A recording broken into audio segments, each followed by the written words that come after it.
नमस्कार। India speaks daily में आपका स्वागत है। इंडिया स्पीक्स डेली अर्थात no left no right, only Sanatan voice, और मैं हूं संदीप देव। कल से मन बड़ा प्रसन्न है और इतना प्रसन्न है कि मैं आपको बता नहीं सकता। भारत के चंद्रयान 3 की सफलता ने सिर्फ मुझे प्रसन्न नहीं किया है, बल्कि हर देशवासी को प्रसन्न किया है। और हर भारतवासी को ही सिर्फ प्रसन्न नहीं किया है, पूरी दुनिया को प्रसन्न किया है। क्योंकि जब विज्ञान जीतता है तो पूरी मानवता जीतती है। और इसलिए ये पूरी दुनिया के लिए जो है आपको एक उपलब्धि है। भारत ने पूरी दुनिया के लिए, इसरो ने पूरी दुनिया को ये उपलब्धि दी है। बुधवार की शाम को जब चंद्रयान 3 उपग्रह से विक्रम लैंडर चंद्रमा के दक्षिणी ध्रुव पर पहुंचा तो उसने इतिहास रच दिया। इस इतिहास के हर पहलू को मैं आज आपको बताऊंगा, जिसको अखबार में कहते हैं वैल्यू एडिशन। तो चंद्रयान की तो सारी खबरें आपने देखी होगी, आप सब इतने प्रसन्न होंगे, लेकिन उसके विभिन्न पहलुओं को आज मैं इस वीडियो में आपको दूंगा, ताकि आपको एक कंप्लीट वीडियो मिल जाए, कंप्लीट पैकेज मिल जाए, कंप्लीट स्टोरी मिल जाए चंद्रयान को लेकर। इसलिए आप सब मेरे साथ बने रहिए, वीडियो को लाइक कीजिए, क्योंकि इससे आपको YouTube नोटिफिकेशन भेजता है। कमेंट कीजिए ताकि आपको सर्च में इंडिया स्पीक्स का वीडियो दिखा सके। शेयर कीजिए ताकि मैक्सिमम अधिकतम लोगों तक आप इसे पहुंचा सकें। और ज्वाइन बटन के जरिए इस चैनल को बचाए रखिए। इसलिए मैंने ज्वाइन बटन का उसमें जो मूल्य है वो बहुत कम कर दिया है, ताकि YouTube को पैसे मिलते रहे और वो इस चैनल पे मेहरबानी करते रहे। और साथ ही आप लोग कंटेंट का मूल्य जरूर चुकाइए। कंटेंट का मूल्य चुकाया जाना चाहिए। उसमें पूरा रिसोर्स लगता है, श्रम लगता है, समय लगता है, शोध लगता है। तो इसलिए 100 रुपीज पर मंथ का आप कंटेंट का मूल्य जरूर चुकाइए। डिटेल आपकी स्क्रीन पर, पिन कमेंट में और डिस्क्रिप्शन में है। लेकिन यदि आपको इंडिया स्पीक्स डेली की पत्रकारिता पसंद नहीं है और आप सक्षम भी नहीं है, तो आप बिल्कुल मत चुकाइए। मैं लौटता हूं इस प्रोमो के बाद पूरे वैल्यू एड के साथ।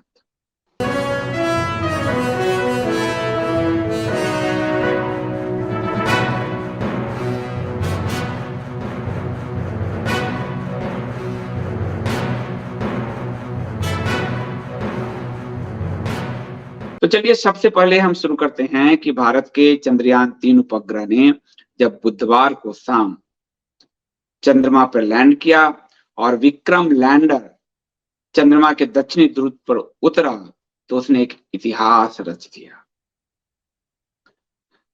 विक्रम लैंडर को दक्षिणी ध्रुव पर सॉफ्ट लैंड करना था और इतना स्मूथली और सॉफ्ट हुआ कि दुनिया चकित रह गई। और ये दुनिया के लिए बड़ी उपलब्धि है। सारी दुनिया की नजरें चंद्रयान 3 पर टिकी हुई थी और भारत की सफलता ने दुनिया के लिए भी एक रास्ता खोल दिया है, क्योंकि भारत चांद के दक्षिणी ध्रुव पर लैंड करने वाला दुनिया का पहला देश बन गया है। दक्षिणी ध्रुव पर कोई नहीं पहुंच पाया अभी तक। तो सॉफ्ट लैंडिंग तो भारत से पहले अन्य 3 देशों ने भी किया है। पहले रूस ने किया, सबसे पहले चीन ने किया और अमेरिका ने किया। लेकिन भूमध्य रेखीय क्षेत्र में लैंड करके, यानी दक्षिणी ध्रुव के करीब लैंड करके भारत ने सबको आश्चर्यचकित किया और दुनिया को प्रसन्नता दी है। ये सॉफ्ट लैंडिंग जो है ये इतना आसान नहीं था। पिछली बार सॉफ्ट लैंडिंग नहीं होने के कारण ही हमारा चंद्रयान 2 विफल रहा था। ये जो सॉफ्ट लैंडिंग है, इसकी रफ्तार को धीमी की जाती है। विक्रम लैंडर जो है 10 किलोमीटर प्रति घंटे की रफ्तार से चांद की सतह पर जाकर बैठा। 10 किलोमीटर प्रति घंटे की रफ्तार से।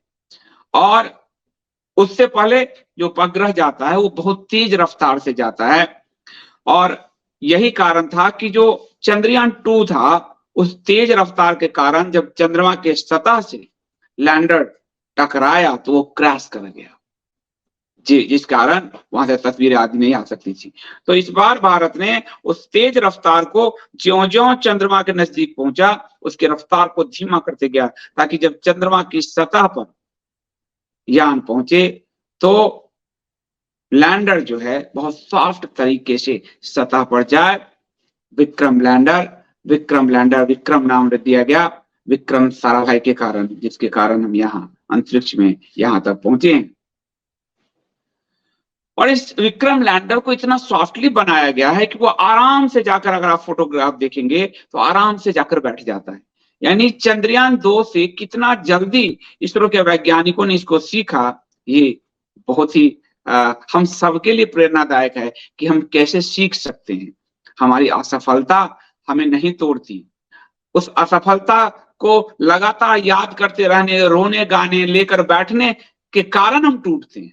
असफलता हमें सफलता के मार्ग दिखाती है।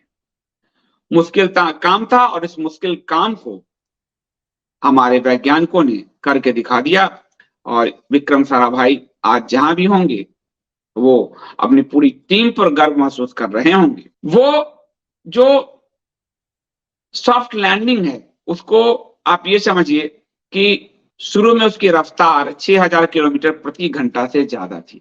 अब 6000 किलोमीटर प्रति घंटा को 10 किलोमीटर प्रति घंटा लाना है, ये कितनी मुश्किल बात थी, आप सोच सकते हैं। और विक्रम लैंडर को जो आप समझिए ऑर्बिट में रखा गया था, तो कितना सोच समझ के प्लान करके रखा होगा ताकि उपलब्धि जो है हमें मिले, और उस रफ्तार को धीरे धीरे करते हुए 6000 प्रति किलोमीटर को 10 किलोमीटर पर हम ला सके वैज्ञानिक। इसलिए 4 इंजनों का सहारा लिया गया, 4 इंजनों का, और इसके बाद 2 इंजनों की मदद से धीरे धीरे इंजन बंद करते गए, और अंत में 2 इंजन रहा, और उन 2 इंजनों ने विक्रम को चांद की सतह पर उतार दिया। अब 14 दिन का ये ड्यूरेशन है चांद की सतह पर। जब विक्रम लैंडर उतर चुका है तो रोवर प्रज्ञान बाहर निकल चुका है, और ये आपको विक्रम लैंडर एक दूसरे से बातचीत कर सकते हैं। प्रज्ञान रोवर और विक्रम लैंडर दोनों एक दूसरे से बातचीत वहां करेंगे। आप ये सोचो कितना चमत्कारी चीज है। ये दोनों जो है बेंगलुरु स्थित जो कमांड सेंटर है, दोनों उस कमांड सेंटर से भी बात करेंगे, दोनों उस कमांड सेंटर से भी बात करेंगे, यानी हमें कमांड सेंटर में वो सारी सूचना देंगे। और ये काम 14 दिन तक लगातार जारी रहेगा। विक्रम और प्रज्ञान दोनों ही सौर ऊर्जा से संचालित होते हैं, तो वहां सौर ऊर्जा उनको मिलती रहेगी, और इन्हें चांद की रोशनी वाली जगह पर ठीक से पहुंचाया गया है, क्योंकि 14 दिन तक रोशनी रहेगी तो प्रज्ञान और विक्रम काम करते रहेंगे। तो उसके बाद पहली तस्वीर आ गई है, और ये एक बड़ी उपलब्धि है। राष्ट्रपति एपीजे अब्दुल कलाम साहब ने कहा था कि भारत को चांद की सतह पर दक्षिणी ध्रुव के करीब अपना झंडा पहुंचाना चाहिए, और आज कलाम साहब भी बड़े ही प्रसन्न होंगे इस बात को लेकर। आप कहेंगे आपकी प्रज्ञान और विक्रम बात कैसे करेंगे? तो दोनों के बीच रेडियो वेव्स लगाए गए हैं, ये इलेक्ट्रोमैग्नेटिक वेव होती है, और इस तरह बनाया गया है कि दोनों लैंडर बातचीत कर सकें, और उसके बाद बेंगलुरु स्थित कमांड को सारी सूचना वो दे सकें। और इस पूरी प्रक्रिया में जो है जो कंट्रोल है वो आपको वैज्ञानिकों के पास होगा, और हमारे जो वैज्ञानिक जो बेंगलुरु सेंटर में हैं उनके पास होगा। इस सफलता के बाद हमारे जो इसरो के अध्यक्ष हैं सोमनाथ जी, उन्होंने एक बड़ी सुंदर बात कही है। ये एक टीम स्पिरिट होता है, और ये हमारे अपने पूर्वजों को याद करना, पूर्वजों को शास्त्र में जो कहा गया उसको समझिए, पूर्वजों को याद करना बड़ा जरूरी है। पूर्वज मतलब जिनके कारण आप हैं। तो ये जो इतिहास रचा गया उसमें भारतीय अंतरिक्ष अनुसंधान संगठन इसरो के अध्यक्ष हैं एस सोमनाथ जी, और उन्होंने कहा कि ये सफलता इसरो नेतृत्व और वैज्ञानिकों की पीढ़ियों की मेहनत का नतीजा है। जितना भी वैज्ञानिकों की पूरी पीढ़ी आई, सबने इस पे काम किया है, तब हम यहां पहुंचे। आज अध्यक्ष के नाते हम ये नहीं कर सकते कि ये हमारे कारण। उन्होंने कहा कि यह सफलता बहुत बड़ी और प्रोत्साहित करने वाली है, और ये इसरो नेतृत्व और वैज्ञानिकों की पीढ़ियों की मेहनत का नतीजा है। प्रधानमंत्री नरेंद्र मोदी ने भी उनको बधाई दी है और उन्होंने कहा कि वैज्ञानिकों ने इसकी सफल लैंडिंग के लिए कोई कसर नहीं छोड़ी थी। वही उन्होंने कहा, और वो भगवान की भी प्रार्थना कर रहे थे, वैज्ञानिक भगवान से भी प्रार्थना कर रहे थे, कोई कसर नहीं छोड़ी थी। सोमनाथ जी ने जो कहा इसरो की अपनी टीम को कि माननीय प्रधानमंत्री जी ने मुझे शुभकामनाएं दी है और जो हम लोग काम कर रहे हैं ये प्रशंसा की बात है। और उन्होंने कहा कि उन्होंने इसरो के पूर्व प्रमुख एस किरण कुमार समेत सभी वैज्ञानिकों का आभार जताया, कहा कि वे बहुत मददगार रहे, वे इस टीम का हिस्सा थे जो वैज्ञानिकों का आत्मविश्वास बढ़ाते थे। इससे वैज्ञानिक अपने काम की समीक्षा करते थे और सुनिश्चित करते थे कि कोई गलती ना हो, ये उन्होंने कहा। और उन्होंने कहा कि हमारे जो पूर्वजों ने इसको चंद्रयान की सफलता, सिर्फ चंद्रयान 3 की सफलता, सिर्फ चंद्रयान 3 की सफलता नहीं है, चंद्रयान 1 और चंद्रयान 2 को बनाने वाली पूरी टीम का योगदान। हम अगर चंद्रयान 1 नहीं करते तो 2 नहीं करते, 2 नहीं करते तो 3 नहीं करते। तो ये टोटलिटी में पूरे वैज्ञानिकों का योगदान है, उन सबको याद किया जाना चाहिए। सभी को मैं इस मौके पर धन्यवाद देता हूं। ये बहुत ही प्रोत्साहित करने वाली प्रगति है और ये आपको बहुत ही हम सबको उत्साहित कर रही है। और भारत जो चहलकदमी वो इसके जरिए भारत चांद पे स्थिति को का आकलन कर पाएंगी कि चांद पे रोशनी कितनी है, पानी कितने हैं, पर्वत के आकार क्या हैं, इस तरह की चीजें जो है वो भारत जो है आपको भारत पूरी दुनिया को ये बता पाएगा। ये बहुत बड़ी बात है, दुनिया को पहली बार चकाचौंध होकर दुनिया देख रही है। इस अवसर पे आपको मैं उन चारों वैज्ञानिकों के बारे में भी बताना चाहूंगा जिन वैज्ञानिकों के कारण, जो वैज्ञानिक तो सबकी उपलब्धि है, पर वो 4 प्रमुख जिनके कारण हम इस सफलता पर पहुंच सके, सफलता को हमने हासिल किया और हमने दुनिया में इतिहास रचा। इस मौके पर आपको बताऊं कि भारत की तारीफ हर कोई कर रहा है और इस रूस के राष्ट्रपति पुतिन ने खुद बधाई दी है। आपको ध्यान होगा कि भारत के इस सॉफ्ट लैंडिंग से 2 दिन पहले ही आपको जो रूस का यान क्रैश कर गया और 21 तारीख को उसको पहुंचना था और रूस को सफलता नहीं मिली, लेकिन राष्ट्रपति पुतिन ने, मैंने इसलिए कहा कि ये दुनिया के लिए उपलब्धि है, रूस के राष्ट्रपति पुतिन ने भारत को बधाई दी। अंतरिक्ष एजेंसी अमेरिका की जो है नासा, बड़ी एजेंसी, उसके जो प्रमुख हैं बिल नेल्सन, उन्होंने भी इसरो को बधाई दी और कहा चांद के दक्षिणी ध्रुव पर चंद्रयान 3 की सफल लैंडिंग भारत के लिए बधाई, भारत इसके लिए बधाई का पात्र है। और उन्होंने कहा कि चंद्रमा पर किसी अंतरिक्ष यान की सफल सॉफ्ट लैंडिंग कराने वाला दुनिया का चौथा देश बनने पर भारत को बधाई और हमें इस मिशन में आपका भागीदार बनने की खुशी है। नासा की थोड़ी सी कुंठा झलक रही है। नासा ने इस मिशन में आपका भागीदार, यानी उसने अपने वर्ल्ड को बताया कि मैं भी भागीदार था इसमें, हमने योग निश्चित तौर पर दुनिया के वैज्ञानिक मिलकर काम करते हैं।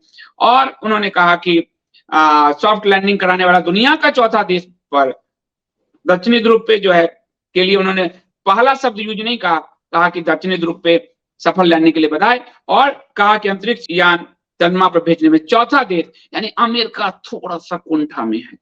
अमेरिका के वैज्ञानिक थोड़ी सी कुंठा में है, स्वाभाविक है क्योंकि अमेरिका अपने आप को सुपर पावर मानता है, तो थोड़ी सी कुंठा उनकी झलक रही है। इसमें जो 4 वैज्ञानिक में प्रथम एस सोमनाथ जो इसरो के चेयरमैन हैं, और इस मून मिशन के पीछे सोमनाथ जी की बड़ी भूमिका है। गगनयान और सूर्य मिशन आदित्य LA, जो उन्होंने कहा कि अब अगला मिशन हमारा आदित्य LA है, अब ये सूर्य की दूरी नापना चाहते हैं, ये होता है दृढ़ विश्वास, संकल्प। तो गगनयान और सूर्य मिशन आदित्य L समेत इसरो के अन्य अंतरिक्ष अभियानों को रफ्तार देने का श्रेय एस सोमनाथ को जाता है। इसरो प्रमुख की जिम्मेदारी निभाने से पहले S Somnath Vikram Sarabhai space centre और लिक्विड प्रोपल्सन सिस्टम सेंटर के डायरेक्टर रह चुके हैं। लिक्विड प्रोपल्सन सिस्टम सेंटर प्रमुख रूप से इसरो के लिए रॉकेट टेक्नोलॉजी विकसित करता है, तो इनका पूरा अनुभव है। जब चंद्रयान 3 का प्रक्षेपण किया गया, उस समय सोमनाथ ने कहा था कि चंद्रयान 3 अपने सटीक कक्षा में पहुंच गया है और उसने चांद की ओर अपनी यात्रा आरंभ कर दी है। यान बिल्कुल ठीक है। और उन्होंने जब लैंडिंग हुई तो उन्होंने कहा, चंद्रयान 2 की असफलता से हमने काफी कुछ सीखा और आज हम सफल। उन्होंने कहा कि सूर्य के मिशन पर जाने वाले अंतरिक्ष यान आदित्य एल को श्रीहरिकोटा से अगले महीने छोड़ा जा सकता है। यानी आप आत्मविश्वास देखिए, चंद्रमा पे हम पहुंच गए, चंदा मामा पे पहुंच गए और भगवान आदित्य अब सूर्य पर हम भेजने की तैयारी वो कर रहे हैं। श्रीहरिकोटा से अगले महीने वो छोड़ेंगे। और उन्होंने कहा कि चंद्रयान 3 के लिए अगले 14 दिन बहुत ही महत्वपूर्ण रहने वाले हैं। आपको एस सोमनाथ जो इसरो के चेयरमैन हैं, उन्होंने जो एक बात पहले कही थी वो आज बड़ा वायरल है। वो छोटे वीडियो के रूप में भी है और वो मैं आपको अखबार के कटिंग के रूप में भी कहूंगा दिखाने के लिए। उन्होंने कहा कि ये जो साइंस के आप सिद्धांत देखते हैं जिससे हमें सफलता मिल रही है, ये सब हमारे शास्त्रों से आए हैं, हमारे ऋषियों से आए हैं, हमारे वेदों से आए हैं। उन्होंने साइंस के सिद्धांतों की उत्पत्ति को बताया कि वो वेद से हुए हैं और इसलिए हमारे शास्त्रों में उनका कितना गहरा ज्ञान है, इसलिए आज वो सफलता किस मुकाम पर है। इसलिए आज की पीढ़ी जो खुद को सड़कते हुए जींस में कूल डूड कहलाना पसंद करती है, वो कूल डूड को इतिहास नहीं जानता। इतिहास उनको जानता है जो अपनी जड़ों से जुड़े होते हैं। और साइंस के सिद्धांत को लेकर उनका कहना है कि अलजेब्रा से लेकर एविएशन तक जो है, आपको नेविगेशन तक सब कुछ वेदों में ही पाया गया था। बाद में अरब देशों के जरिए ये सारा ज्ञान यूरोप तक पहुंचा, जिसे बाद में वहां के वैज्ञानिकों की खोज के रूप में पेश किया गया। इस सोमनाथ ने कहा, अलजेब्रा, स्क्वायर रूट, समय का पारा कॉन्सेप्ट, आर्किटेक्चर, यूनिवर्स का स्ट्रक्चर जैसी कई चीजें पहले ही हमारे ऋषियों ने अपने मंत्रों में दी है, वेदों में दी है। उन्होंने कहा कि बोधायन का मतलब पाइथागोरस की थोड़ी बहुत बाद में आई, बोधायन वो पहले दे चुका था। सोमनाथ ने जो है ये बात पहले कही थी। और उन्होंने कहा कि भारतीय वैज्ञानिक संस्कृत भाषा का इस्तेमाल करते थे, जिसकी कोई लिखित लिपि नहीं थी। इसे सुना गया और याद कर लिया गया। बाद में लोगों ने संस्कृत के लिए देवनागरी लिपि का इस्तेमाल शुरू किया। कंप्यूटर की जो भाषा है उसको संस्कृत सूट करती है। उनका आज वो वीडियो पूरा वायरल हो रहा है और हम सबको वो वीडियो जरूर सुनना चाहिए। मैंने कंटेंट फॉर चेंज में और फेसबुक पर भी और ट्विटर पे भी अपना आप लोगों के लिए हमारे इसरो के जो चेयरमैन है एस सोमनाथ, उनका वो बयान आप सबके लिए दिया है कि गुलाम मानसिकता के, औपनिवेशिक मानसिकता के लोग आज भी हमारे शास्त्रों का उपहास बनाने चले आते हैं। जिसने चंद्रयान की सफलता तय की, तुम एक स्टेट से, एक देश से दूसरे देश जाते हो तो कहते हो हम सफल हो गए, हम अमेरिका में रहते सफल हो गए। जिसने इस पृथ्वी से चंद्रमा की यात्रा की, अगर वो कुछ कह रहे हैं तो सुनो और समझो, अपने सभ्यता पे गर्व करना सीखो। इस अभियान में जो दूसरे वैज्ञानिक हैं, पी वीरामुथुवेल, वो प्रोजेक्ट डायरेक्टर थे चंद्रयान 3 के और उनके पिता रेलवे के कर्मचारी थे। अलग अलग सेंटर और चंद्रयान 3 के समन्वय का पूरा काम पी वीरामुथुवेल ने ही संभाला और 2019 में उन्होंने इस मिशन का चार्ज संभाला था।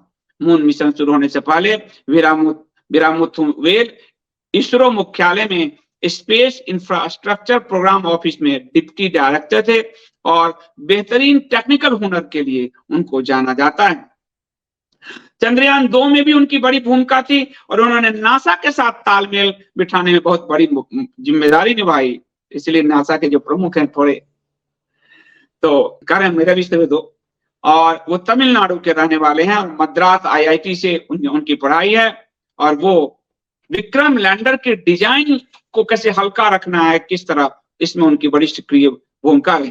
तीसरे नंबर की जो हमारे वैज्ञानिक हैं वो कल्पना के हैं, जो चंद्रयान के डिप्टी प्रोजेक्ट डायरेक्टर हैं, महिला हैं। और इसलिए बेटियां अगर साइंस पढ़ना चाहती है तो पढ़ने दीजिए।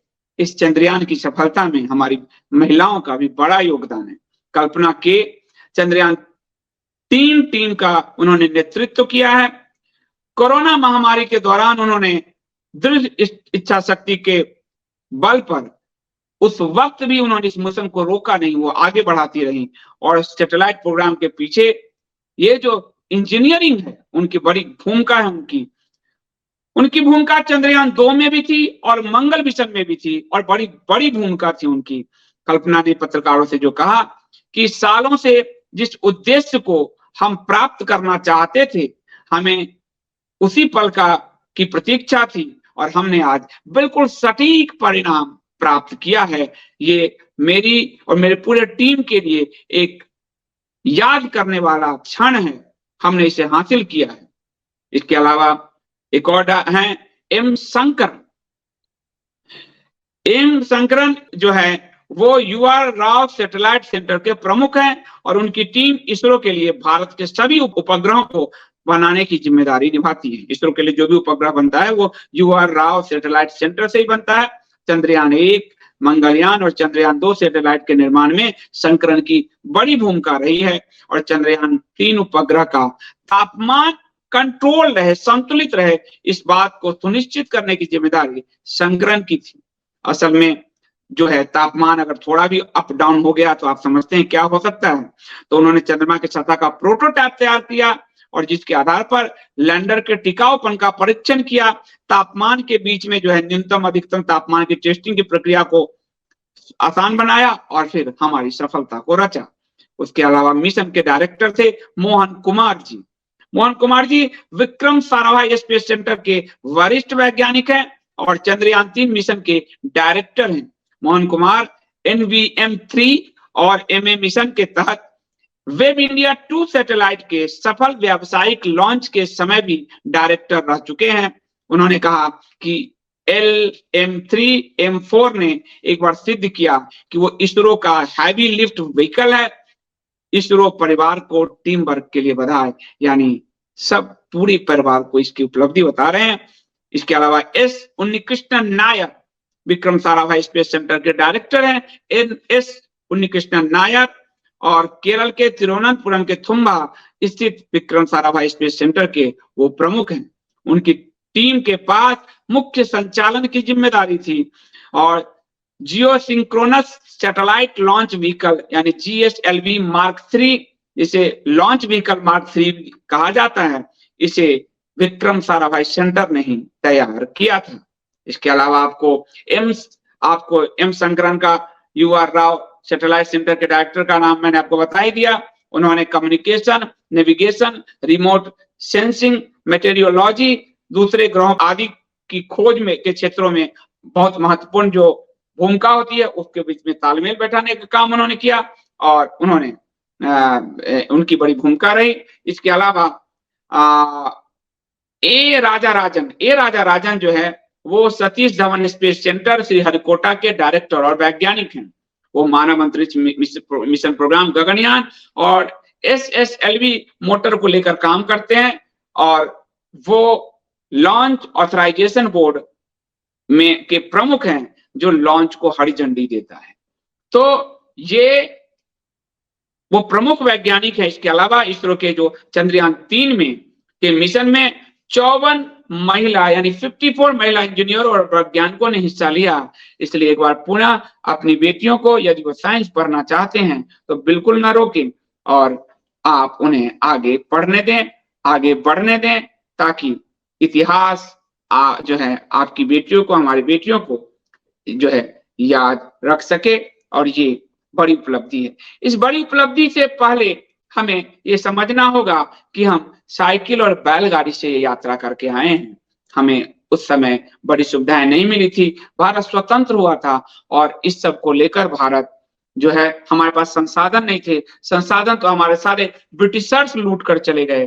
तो आपको थोड़ा सा फ्लैशबैक में भी हमको ले जाना चाहिए, और ये आपको 1960 के दशक का एक फोटो है कि इसरो के साइंटिस्ट रॉकेट पार्ट को साइकिल पर ले जा रहे हैं। आज हम चंद्रमा पर दक्षिणी ध्रुव पर पहुंचने वाले प्रथम देश है, इस गर्व को याद रखिए।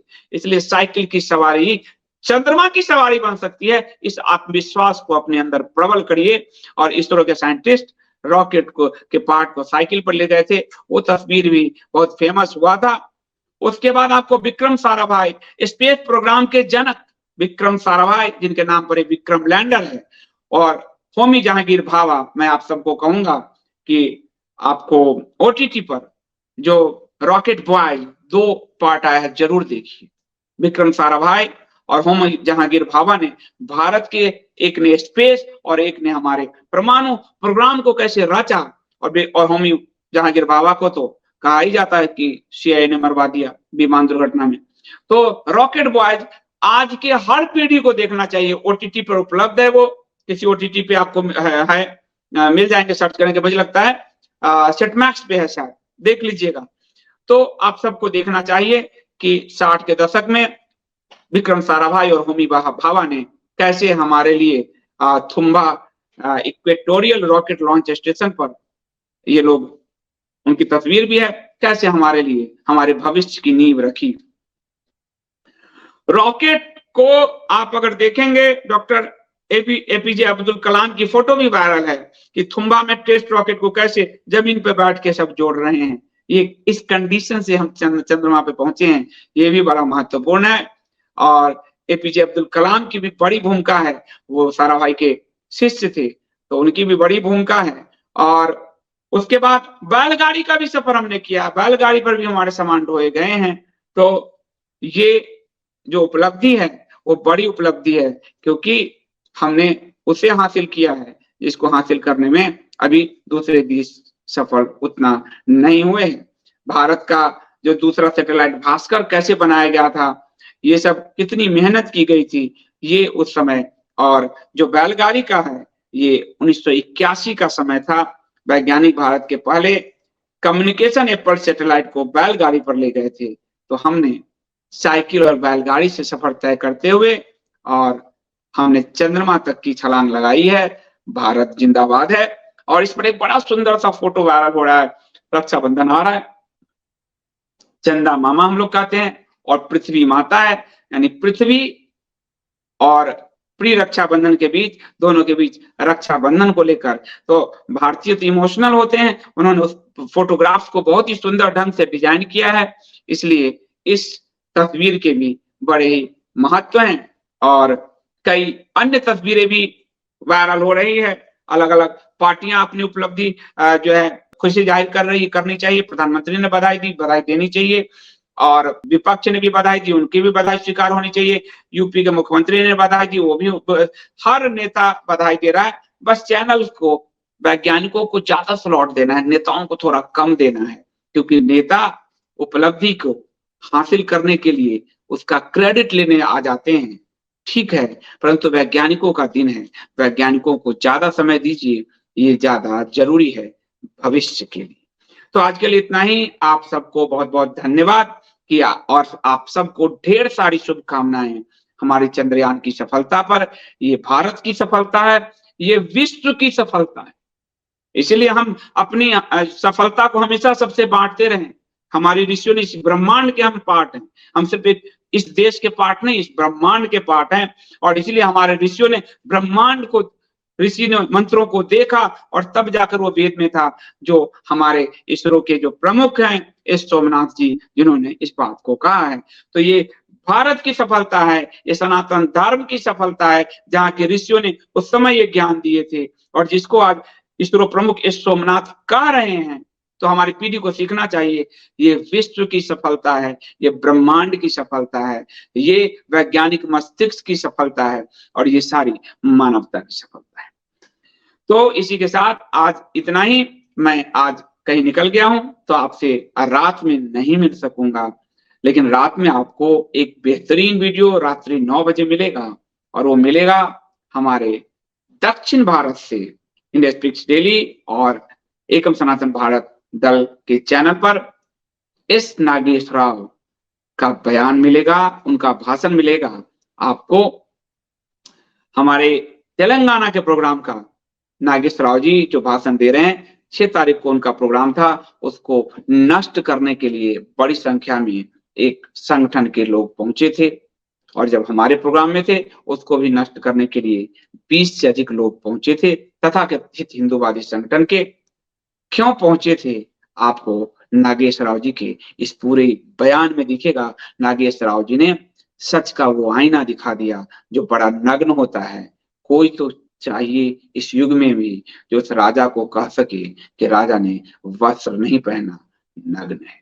तो आप रात्रि 9 बजे इसे देखिएगा ज़रूर। मुझे अनुमति दीजिए। जय सिया राम।